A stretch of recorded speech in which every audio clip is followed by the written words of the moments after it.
Hello everyone, I'm Wafa and I'm doing this video as an answer for a question from one of the candidates on the Telegram group. They asked about the complaint procedure and the organization, what I think the body is involved and so on. There are many detailed steps inside. You don't need to know about them because they would be dealt by certain authorities and guided, and the patient will be guided by them. But you as a doctor, you should be familiar with the complaint procedure and steps. So at least if your patient asks you about what can I do next if I want to complain, then you can guide them where to go to. So let's start here. Okay, I'll try to because I'm holding the camera with my other hand. I only have two hands. I'm writing with the other one. I'll try not to move the camera a lot. Okay, so let's start from the beginning. You have let's say you have an unhappy or unsatisfied patient. It can be a patient, a relative, a mom, or a dad. Okay, that's the beginning. So what they're encouraged to do, or the first thing that they do when they're not happy, they come and talk to staff, one of the staff. And since you'd be working on sexual gynecology, they can come to you or come to the consultant, but usually they will ask to talk to the consultant directly. The consultant is not there. Use a senior reg and ST5 will be taking place. And there are certain principles, okay, in terms of what to do, to try and resolve that. Because if you do it in the right way and the patient is satisfied with your response and your explanation of what's going to be done next, then they may not escalate it further and it may not go as a formal complaint. Okay, so these principles are that you should respect that person. You should know that they are entitled to complain. They have the right to do that. Listen to them, be polite, respond flexibly and sensitively, acknowledge their anger, explain to them and try to answer their questions. Keep them informed and involved about what actions are going to be taken. Let's say it's an incident reporting triggering event. So you talk to them about that, private investigations and the risk management process. And at the end, they will be given feedback on the action taken, and that would be done with utmost honesty. By doing all of this, okay, you can be reducing the number of complaints.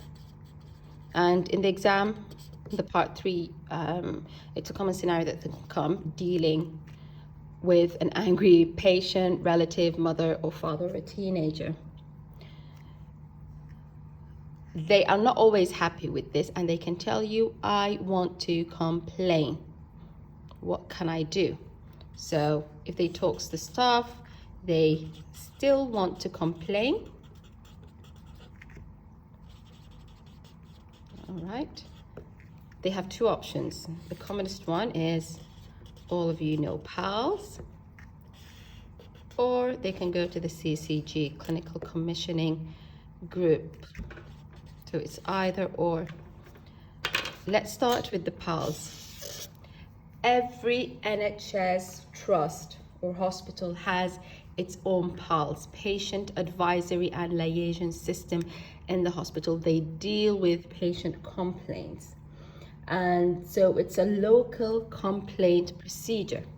So they deal with complaints at a local level and try to provide informal resolution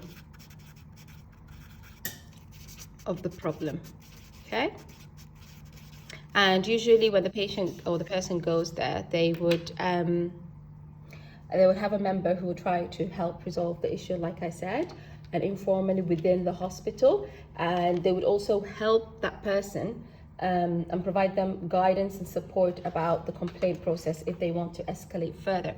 So when the person goes there, within 3 days of filing the complaint, they will have like a phone or verbal discussion about confirming what their problem is and what action the trust can take to resolve the issue and how and in what time scale. So the time scale is usually 30 days. And within 30 days, they will receive a written response from the chief. That written response have multiple things. If appropriate and needed, an apology would be provided. Number 2, a detailed response, okay? Detailed response to each and every part of the complaint. Any actions that were taken to prevent the same issue from happening again. And they're also told that they have the right to take the complaint to another level if they're not satisfied, and they will be told how. If that person is satisfied with the PALS, okay, then everything's fine, it stops here. They can still be, okay, not satisfied. In terms of they're not satisfied with how the issue was dealt with locally, and they're also not happy with the final decision of the trust about how they would resolve their problem. So if they're not satisfied, it will be taken up to what we call the Ombudsman. So the Ombudsman is, it's an independent service of the NHS.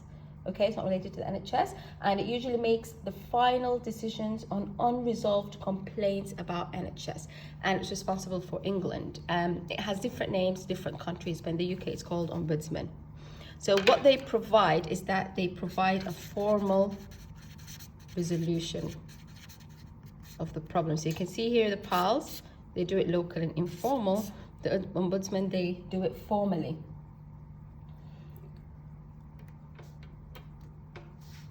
Okay, so that's how it's done. Let's go to the CCG. So we said either PALS or CCG. CCG is a brief for Clinical Commissioning Group, and they are commissioners of secondary care, that is hospitals. Okay, there's something else called, just let me check the name because I forget it, NHS England.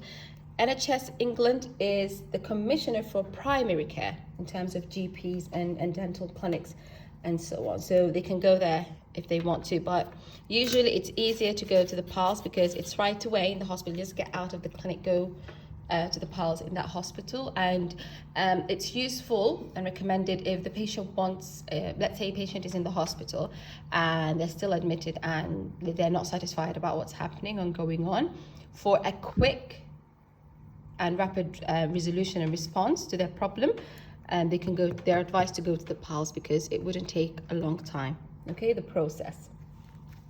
Let's try to cover a few things here. Let me do a small section. Okay, who can complain?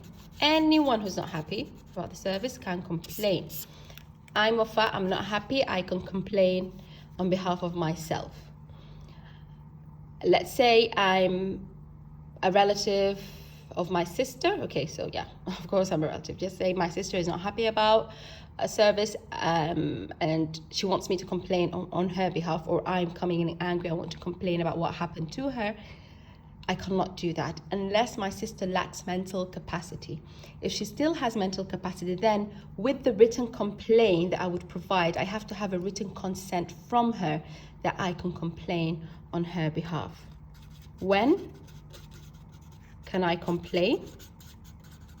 Okay, it should be within 12 months of the incident I'm complaining about. Of course, they are flexible. It can exceed the 12 months, but if I exceed it, I have to provide them with a logical reason, explanation why I exceeded the 12 months, right? You should also know that people who complain, there are certain bodies that provide assistance, support, and guidance for these people regarding the complaint process. And they are called, one of them is NHS Complaints Advocacy Service, okay? And there's also local health watch. Sorry, my handwriting is very bad. It's usually more lovely than this, but it's just like I'm trying to focus on the camera and writing at the same time. So they just provide, they can call them. The patients are usually given leaflets about the complaint process and procedure, and they can call these bodies if they do want someone to assist them and take them through what they can do to go through the complaint process, okay? So this is generally what you're supposed to know. And what else did I want to say? Yes, inside the process of the PALS, or they go through the CCG, there are lots of detailed steps. I'll send a screenshot of the steps and the people involved, but you don't really need to go through all of that. I mean, there are certain, it's not your field of speciality. Knowing this is enough. Keep the minute details for the people responsible for it, okay? They will be providing it to the patient. That's why we always say teamwork, teamwork, teamwork comes number one in obstetrics and gynecology and all other specialties, especially within the NHS, all right? I hope all of this is very clear. Thank you so much. Okay, I'm Wafa, and here's a heart for all of you, all right? Bye-bye.